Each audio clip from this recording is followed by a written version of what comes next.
Hey everyone, welcome back to Swooning Over Stands, and also happy birthday to me! Woo! Yeah, it's my birthday today and I'm playing this. I mean, it's not a terrible thing to do on your birthday. I might stream? We'll see. We'll see. I almost called it DDMD today. Wow. This game's rotting my brain through to the core. Yeah. Maybe I'll stream. Probably not. I'm making no promises. I'm making no promises. It's fine. This is your matchmade date with Ford. I thought about getting an apron to wear for this because I have so many aprons. I have aprons from Starbucks. I have aprons from Tim Hortons. I have a random apron that says practice safe eating, use condiments. I have several white, just plain white aprons because I needed them for school. I thought maybe I'll wear my chef's jacket. And I was like, it's my birthday. I'm just gonna be comfortable. Like, the fact that I went and I found my other favorite hat, because I don't know where, like, I'm sure you guys have seen me. I've been wearing the black hat a lot recently. My, like, two favorite hats are this one, which I didn't realize it was in a bin. I have a bin full of, like, stuff. Apparently it was in the bin of stuff. But my gray hat, the gray hat that I was wearing for a while, no idea where that is, but that one's one of my favorite hats. These two are like my two favorite hats. The black one's also great, but it's almost too warm to wear indoors. Like, I bought this hat and the gray hat to wear when I was working at Starbucks. Anyways, let's get into it. Is it getting hot in here, or is that just the oven? It's just the oven, because I'm frozen. Well, please, Uncle Ford. Sherry's already gonna help out. Right, Sherry? Yes. That's what I want. Heart picking up its pace, you hazard a look at Ford to find him looking oddly contemplative now compared to before. He looks to you for a fleeting moment. You catch out of the corner of your eye. His attention's back on Mabel by the time you register it, and Ford nods at her. Alright, what do we need to do? Yes, okay, first rule in baking, wear an apron. There's never a wrong time to make a fashion statement.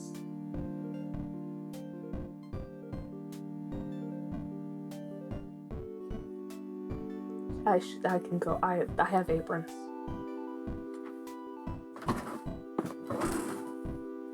Look, it's Scarlet. That's fun. I didn't mean to grab. Jesus Christ. You have absolutely no idea when Mabel even retrieved these aprons in the first place, but she's already picked who guessed which one. The red apron is tossed to you, and the white one is thrown to Ford. I have not played this game. I have not. I could not have known that I would get the red one. I promise you. Oh no.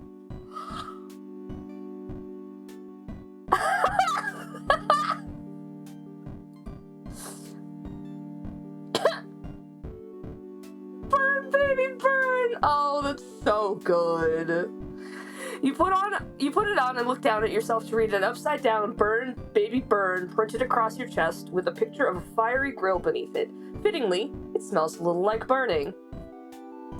Ford's apron has some green text you didn't quite catch, but as he loops it over his head and ties it, you can read it clearly. My other oven is a Bunsen.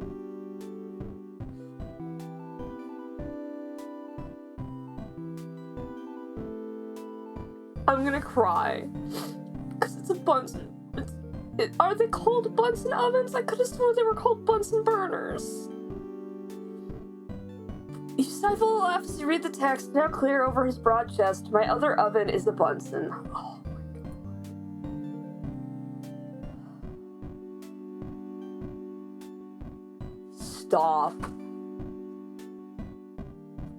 Stop. Hang on, my, like, high school science is coming at me very violently. It's copper and tellurium is cute. CUT is cute. Oh, God. I have to, right?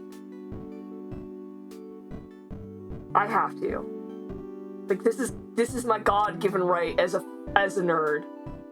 I got a 97% in my high school chemistry. This is my God-given right. I was born for this moment. God damn it. It only takes a second for Ford to flush pink with understanding, fiddling with the hem of his apron. Okay, Mabel, what's our next step? The second rule in baking is to know your recipe. It's got everything. The ingredients, the instructions, the temperature. I mean, yeah. I went to school for baking. So, like, are we measuring by weight? Because measuring by weight is the best, especially if you're, like, trying to increase your, if you're trying to increase the yield sizes. Like, if you're doubling, tripling, quadrupling your recipe, it's better to have it by weight and not by, like, cups and stuff. Now I'm just... Excuse me while I be a nerd in the corner. It's my birthday. I'm allowed. You can ask Dragon if you ever catch him.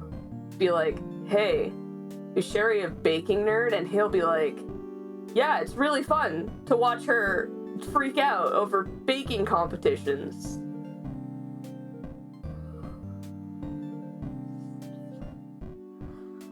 Ford looks to the counter and picks up a piece of paper. You can guess it's the recipe, judging by the frilly-looking photo of a 3-tiered cake on the back. He scans over the ingredients, focused.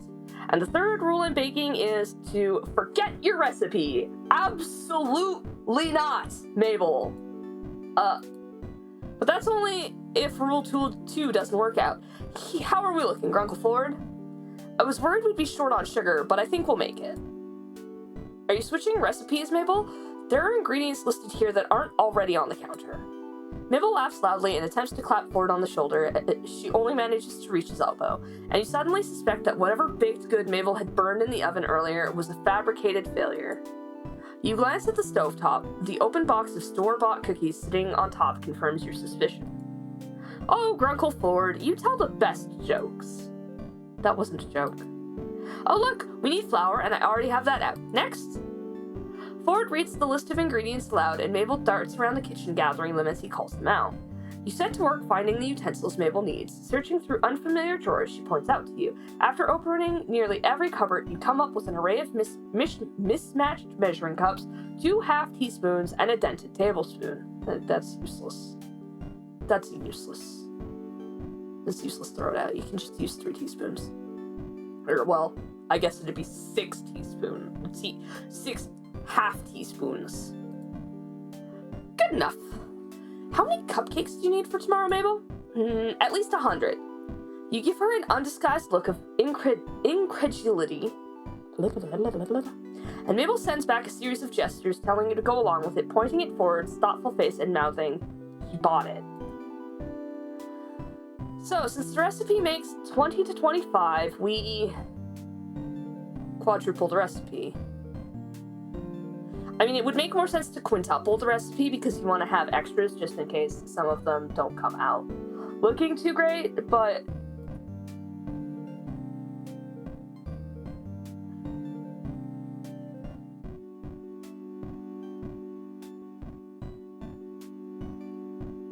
What? Huh? Did I pick the right one? Anyways, normally you want to have extra in case some of your cupcakes come out undercooked, overcooked, or just don't look right. You want to have extras so that you have... It's fine. You're bewildered that Ford doesn't question the quantity. Instead, he's starting to factor in how many acceptable cupcake pans he can find in the cupboards, grumbling as he searches through the clangs and dull thuds of other bakeware. Oof. When is the last time, Stanley? Ah, there they are. Looks like we have one that's rusted and one that hasn't. Sherry, get the pan that's already in the oven. If we can manage to clean it... Oh, no, definitely uncleanable. It's totally burnt. Batter everywhere. Sherry, can you... Mabel gestures to disposing evidence of her baking failure, and you wince but nod. Seizing your chance while Ford's back is turned, you open the oven, grab whatever's inside with the oven mitt, and rush outside to drop it in the trash can midway around the shack. Turns out to be a couple store-bought cookies dropped in a muffin pan and left to burn to a crisp. You shake the cookies out into the trash, leaving you with a still hot but perfectly serviceable pan.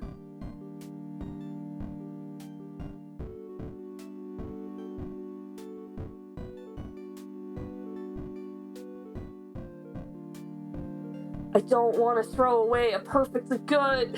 Mabel!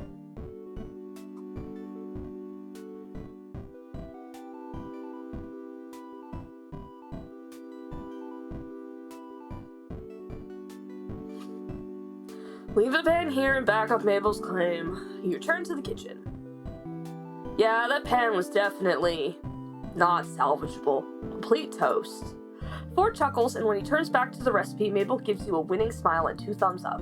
You see that Ford has brought a mixing bowl out while you were gone and wiped away most of the excess flour from the counter. He settles back into the role of recipe reader now that you're back. I've already turned down the oven to the correct temperature. Mabel notably doesn't look sheepish in the slightest, still grinning in front of the mixing bowl. So our next step is to add butter.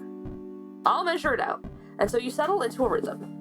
Mabel measures ingredients and tosses them in. Ford reads out the recipe, pausing occasionally to balance out Mabel's haphazard method of throwing ingredients into the bowl, and you mix everything into a suitable batter.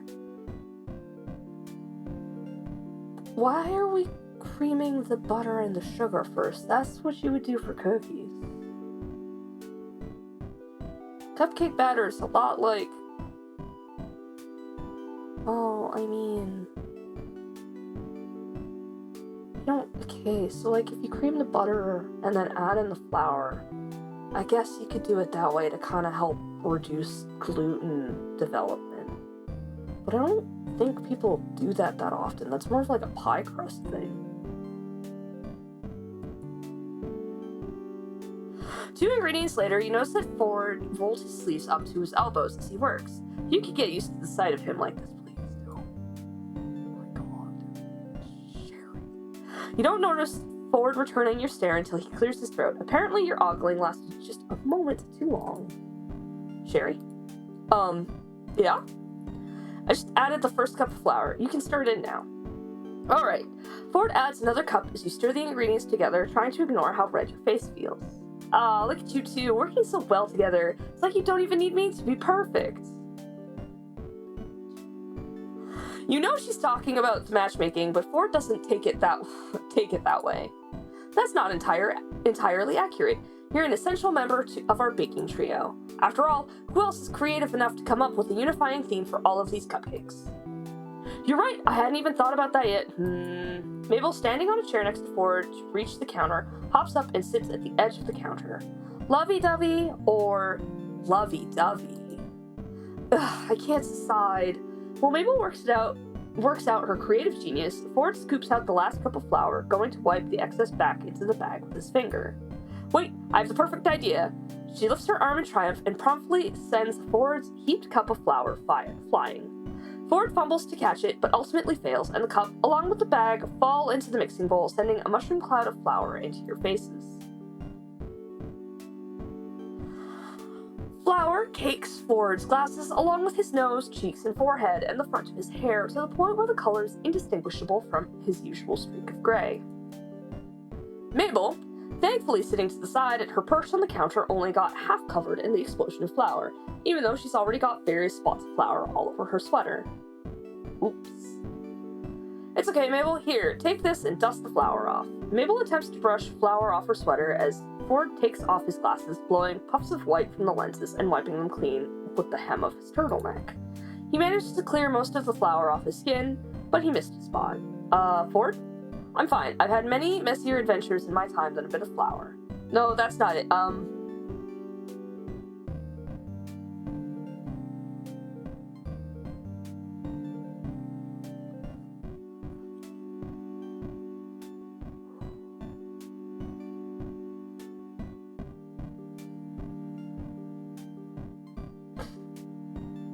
just wanna reach up and touch his floofy hair. He probably wouldn't like that though. So I probably shouldn't do it. But it's my birthday and I'm going to. You reach over to brush it out. Ford gives you an uncertain expression but stands still, letting you make contact. Your fingers only run through his hair for a second, but it was enough time for you to register how fluffy and flowery it is. You can't help the smile that tugs at your lips as you finish. You just had some flour there. Did I? Mabel has stopped dusting herself off and is now looking between you and Ford with such anticipation that you're getting self-conscious under her attention. Ford seems to notice too because he takes an unnecessary step back and awkwardly clears his throat. Right. Flour. Mistake. Let's fix it. The three of you take a moment to stare at the disaster zone on the counter. The, blank faces is so good. Looks like the only thing we can do now is guess how much flour was added and scale the amounts of the rest of the ingredients to match it. I was going to start over. But that's a brilliant idea, Sherry. Let's do it. Let's not. No, starting over yes, start over. No, this is so bad. This is such a bad idea. Oh, the Sherry that's in the game. Why are you throwing away your education so quickly?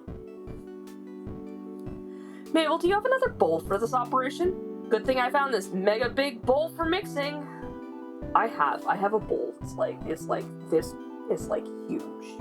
I have a big bowl. Like, trying to back up. I've got a big bowl. I have a big bowl for mixing. I also have a stand mixer. I like to make bread in it. Oh, if I make myself a cake again this year, I'm gonna add it to the video. Who knows? I'll add it somewhere. If I make myself a cake again. If not, I'll just show you what I made last year. It'll be fine. Mabel presents a vessel more akin to a tub than a mixing bowl. It's clean though, and Ford transfers the batter over. Good call, Mabel. Are you secretly a psychic? Nope, it's just a little thing I like to call the power of Mabel. She was waiting. She does exaggerated jazz hands, shaking more flour off in the process. The three of you left before beginning the post-flour mission. Due to the mishap, you now need 4 times the other ingredients to match the flour that got dumped into the bowl. An inconvenience, but not impossible. As you measure out more sugar, you spot Ford adding to the bowl by cracking 2 eggs at a time in each hand. Show off. Wait. I'm sorry. 2... Okay. Sorry. For whatever reason, I was like, 4 eggs, 2 in each hand. And I was like, no, he's doing the single, the one in each hand. Now I can kind of do that. The problem with doing it that way is that there's a chance that you'll get shell in your batter and you gotta throw the whole thing out. God, I'm such a nerd. The kitchen is quiet during the bustle of measuring, adding, and remixing, but after a couple of minutes, Mabel sighs. What's up, Mabel? I don't know, Sherry. It feels silly to talk about. Nothing is too silly. Well, that's a broad statement, but the point is, we're willing to listen. Well, Grenda and Marius are throwing this party on Marius' yacht, right? You have no idea who either of these people are, but play along for Mabel's sake. Yeah. They're really getting into that romance zone. Grenda even told me that they kissed. Ford only gives this a mild acknowledgement, so you have to amp up the reaction zone. They did not. They did so! Can you believe that? I seriously cannot believe that. Ford looks lost as he continues to mix the batter together. Don't worry, dude, I got this. I got this in the bag. And I'm really happy for Grenda. I am, but sometimes I feel a little jealous. Grenda's like one of my best friends. I don't get why I can't just be happy for her without feeling this way. Everyone feels like that sometimes, and that's true. Like, outside of the people who don't experience certain things, because that's always the case. There's always people who will experience it and people who won't. Like, I know somebody who doesn't experience jealousy. I kind of experience it, but it's not the same as what Mabel's feeling. It's like a different kind of, it's different. But like, there are some things that are kind of universal, and it's fine. It's perfectly normal and healthy. It's how you deal with it that makes the outcome what it is. All you can do is try your best to stay positive for her, even if you're feeling a little bit bitter inside. And just know that eventually, this feeling will pass. Really? Everyone gets this way? Even with friends? It doesn't mean you're a bad friend or anything? Thanks, Sherry. And anyway, if this is about the romance, Mabel, you're only a teenager. You might feel like you're watching your friends get married and settle down so quickly, but that doesn't start happening until you get to 25. You're a wonderful girl. You're smart, pretty, and you can probably make a mean batch of cupcakes. I know that whoever you end up loving will be lucky to have you, and that perfect relationship will come your way in time. All of my friends are in our 30s, and I think only one of them is married. And I love him and I love his wife. They're just the cutest couple. I adore them. But no one else is married. There's like another couple, they've been together so long they might as well be married, but they're technically not married, so like, waiting, fingers crossed. I hope they tie the knot when they want to tie the knot. No pressure. I love all my friends. Love all my friends. Love all my friends. Mabel seems to brighten and she smiles at you gratefully. Then she looks thoughtful. Getting married. I wonder when someone I know will get married. She's not specific, but Ford pointedly coughs into his fist. Wait, we need to make these cupcakes extra special before we can bake them. I thought they already were. Weren't we going to split this into 3 parts, add food coloring, and marble them in? No, that's just special. I'm thinking extra special. I'm thinking explosion rocks. You mean that tiny candy that makes your mouth all tingly? Exactly. I'm gonna go grab my supply. Now, I don't know the reaction behind Pop Rocks, but I don't think you can put them into wet batter. There's just something about how they work. Like, you put them in your mouth, they get wet in your mouth, and they start popping. I feel like if you put Pop Rocks into a wet batter, you will wind up with Pop Rocks that do not pop. What you could do is you could put them into frosting. Now, hear me out. Frosting, if you've made it the right way, isn't, well, not the right way, because there's different ways to make different frostings. But, like, if you're making just a regular, boring buttercream, you're just creaming together butter and enough sugar to kill a man. You could probably put Pop Rocks in that. Just make sure that you do it after you've added your flavoring, because, like, if you put the vanilla extract in there, the vanilla extract's what set off your Pop Rocks. Anyways, God, half of this episode is just me going, here's tips on baking.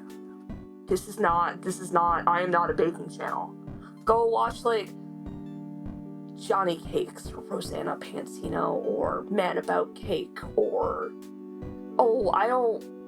I can't think of any other baking YouTubers right now. I know there are more, but those are the only ones I can think of.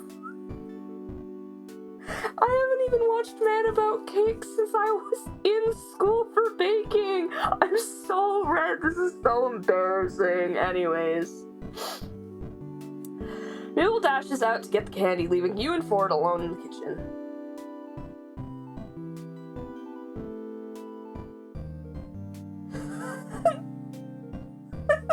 I'm already embarrassed! Stop! Oh, God. Normally, you'd expect the atmosphere to turn awkward, but you find yourself anticipating something instead. You give Ford a smile. God, that can't happen. Jesus Christ. like looking at the sun. I hate the burn-in that I get from my ring light. I would rather have the burn-in from my ring light right now. That's... Good job calculating how much we needed to salvage the cupcakes. Ford laughs, leaning back against the counter. Oh, I just eyeballed it and adjusted based on the batter's apparent viscosity. No calculation involved.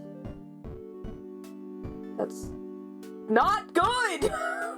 And well, I couldn't let all our hard work go to waste after you suggested salvaging it. I don't get it. You wanted to start over? Well, I had a whole plan in mind. We were going to quadruple the recipe, and now it's more like octuple. But I think this was the better route to take. Now that I think about it, that was the last of our flour. Wait, damn. Stanley needs flour for pancakes this week.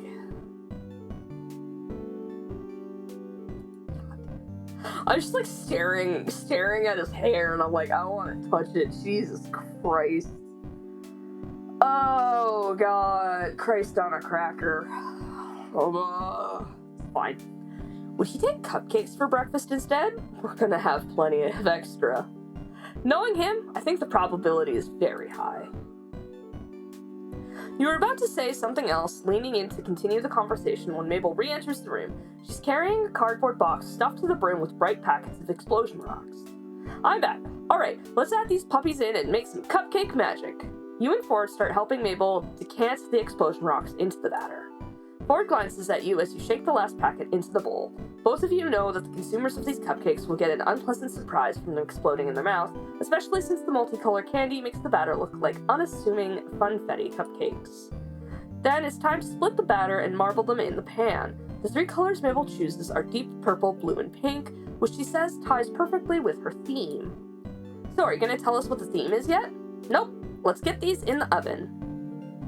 Ford picks up the pan and sticks it in the oven to bake. There's still plenty of batter in the mixing bowl. You've barely skimmed the surface with the first batch. You and Ford share another look. Alright, it's time for the best part, frosting! What kind do we have? It's not what kind we do have, it's what kind we are making! Mabel presents another recipe card. Oh jeez. Thankfully, the frosting is far easier to make than the batter. By the time you and Mabel separate the sugary result into a few different bowls for coloring, the first batch of cupcakes came out of the oven 10 minutes ago and have cooled down on the counter.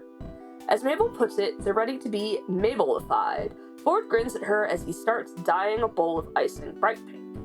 Decorating the cupcakes is by far the most fun part of the afternoon. The three of you sit around the kitchen table. Mabel purposefully sits you and Ford next to each other while she takes the remaining spot, and you use different frosting tips to make designs on all the cupcakes.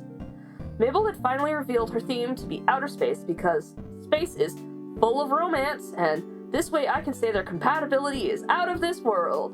So the three of you cover marbled cupcakes in galaxy-worthy combinations of colored frosting. Ford, to put it simply, is delighted by the theme. You're pretty sure the constellations he's painstakingly iced on his last 25 cupcakes would pass as illustrations in a stargazer's guide. That's so... I'm like, oh, I should make myself a cupcake cake for my birthday. No. To the me who's... No. To the me who's thinking about this, no. You'll hate yourself. You will hate yourself. You hated making the blue velvet last year. Don't. In the middle of completing a second Orion, Ford gets some icing on his face. A drip of blue somehow made it onto his chin, probably from testing the icing to make sure it tasted good. It did, of course. Mabel kicks you from under the table. Ow. Shh. And she nods her head at her grunkle, giving you a meaningful look that Ford completely misses. He wipes most of it off, but there's now a streak of blue at his cheek, so you...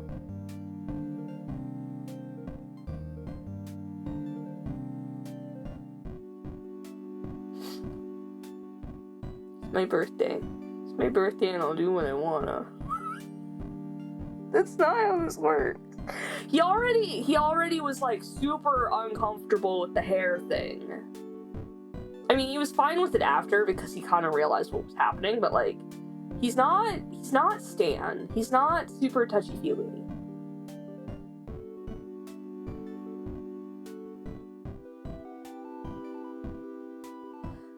Part of me also just wants to smear it with my finger. I'm gonna wipe it off for him. Mabel watches you both expectantly, but you aren't sure you have the guts to do what she really wants to have happen, and besides, you're not sure Ford's ready for that. You opt for plan B instead. Here, I'll get it. You reach over with a napkin to gently wipe the streak away, hoping he doesn't notice how your hand shakes with nerves from the close proximity. Ford is also hyper-aware of how close the two of you are now, and you can't ignore how his gaze drops from your eyes to your lips as you inch closer to wipe the icing away. There, I got it. Ford's cheeks almost match his sweater. Oh, thank you, Sherry. Eventually, the three of you finish decorating over 100 cupcakes. Looking at them all lined up on the counter, you can really see the decline in quality as you, Ford, and Mabel got worn out. The last few have frosting in solid colors with just a handful of star-shaped sprinkles on top. I can't believe we're finally done. Yes, and I can't believe I'm saying this, but I think I've had enough of the night sky to last me the rest of the week. Oh, but we're not done! Mabel! Mabel sounds about as peppy as she had all day, even though she must be as tired as you and Ford. There's just one last thing to do. Clean up, because we have a huge mess here. No, Grunkle Ford. More important than that, more urgent, more desperately needed. More passion. More passion. I don't know the rest of the thing, I just know the more passion. Oh, God. I should be shot in the foot. Good Lord. Ford looks perplexed. What could that be? The glitter.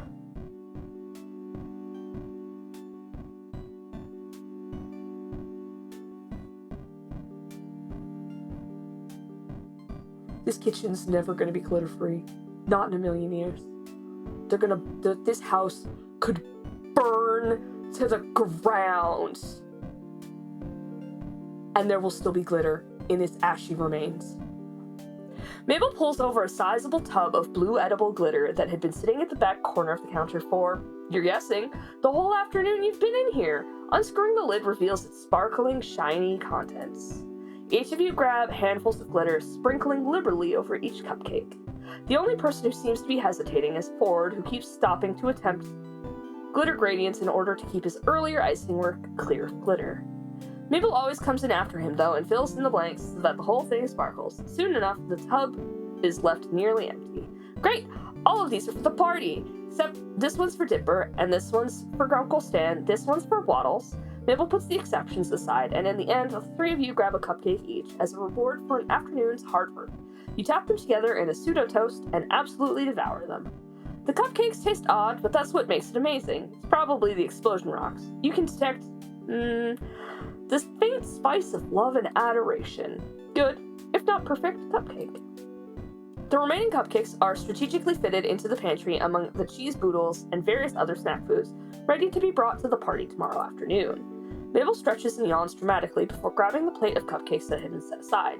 Well, I better get these over to the boys. You know how Grunkle Stan gets when he smells something cooking it doesn't get a taste. You're not quite sure you do, but Ford nods knowingly, so it must be true. Anyway, I'll leave you two lovebirds alone. Thanks for the help, and you're welcome for my help. I've never wanted to throttle a teenager more in my life than in this moment. Mabel sends a wink and a finger gun as she leaves. Your heart freezes in your chest as Ford looks at Mabel's exit with an unreadable look, then faces you. You see, I know what's going on. This isn't the first time Mabel's tried to find my match. Oy.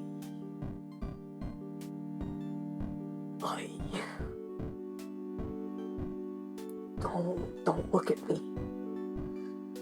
You can't find the words to express your mixture of relief and confusion. Ford explains. I suppose she's at that age where kids are thinking about romance and dating. Stanley and I are just two of her recent subjects for these compatibility experiments. Last time, Mabel reached out to Mermando to set me up with a merman. She didn't tell me what kind of situation it was, so I unknowingly grilled him with enough scientific queries about merpeople to send him back underwater with a grumpy burble. Oh, honey. Ford gives you a small, genuine smile. But I can't say that it's all been bad. After all, I haven't managed to repeat that kind of mistake yet here.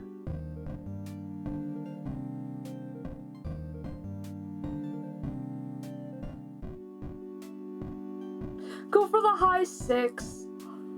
Okay, if you did, you'd be surprised by how much I know about mer people, which is, none.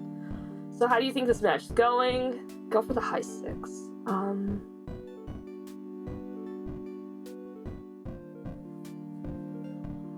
I wanna do...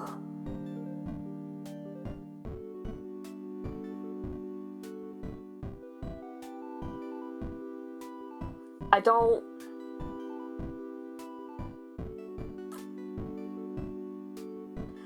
Asking him how he thinks the match is going... I'm going to ask him, actually. Communication. Communication. Ford shrugs, though he's sporting a light blush. I think this one has potential. You both look around the disaster scene of the kitchen. Since Mabel conveniently had other things to do, she left you and Ford with the task of cleaning everything.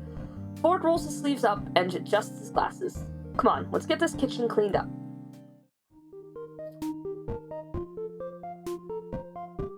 Great. Fantastic. Amazing. We're doing it. We're doing it. We're getting there. That was good. That was a good date, other than the fact that I was screaming. We fucked everything up. We fucked everything up again. We continued to fuck up. Now there's strange cupcakes out in the wild, and I am not proud of that. But Ford thinks things are going swimmingly, so, like, that's good, I guess. Anyways, guys, thanks for watching. Let me know what you thought down in the comments. Hit like, hit subscribe. Happy birthday to me again. It's my birthday. I'm never this excited for my birthday. Honestly, I'm just like, oh yeah, it's a day. Maybe I'll convince my bestie to come over and bake cookies and watch Disney movies. But legitimately, for like, I want to say like 10 years. No, it was a little less than 10 years. It was like 5 years. 5 years in a row, my birthday was literally just, she would come over, then we would go out, we would get ingredients for whatever we were making, we would come back to my place, we would make the things, and then we would watch Disney movies while making the things and then eat it. That was my birthday. Such a good birthday. Tell me about your birthdays. Tell me what you like to do in your birthdays down in the comments. Okay? Cool. I'll see you guys next time. Bye.